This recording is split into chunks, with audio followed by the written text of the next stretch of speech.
I feel like it's really my responsibility now to reach out to people who have mental illness, because I feel like now it's been a mission given to me. My friend Anthony Saldana had done a film about the blind, and he wanted to work with people who are handicapped, and he wanted to talk about people with disabilities and their viewpoints. And after having my own mental illness, I said, why don't we also work with people who have mental illness? Why shouldn't they be able to overcome and be included in that category? They don't have to be considered victims. Just like the disabled community, they're not considered victims. They don't consider themselves victims. So why should we?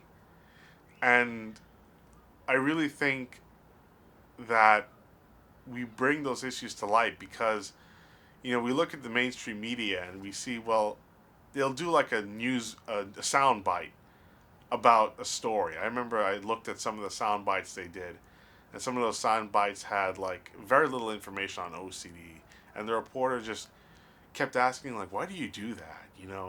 It's she was kind of like saying, "Well, what's the point in doing all that?" Well, I think if people really knew what OCD was, they wouldn't have to ask that question. They would know what the motivation was, which was anxiety. So I think, that's where my friend and I come in, where we're going to try to fill in that gap that was left by the mainstream media, where there's not much talk about disability viewpoints or mental illness viewpoints, from those who suffer with it. And we're there to kind of say, look, those are the issues that are facing us every day. It's a struggle, but there are ways to overcome it.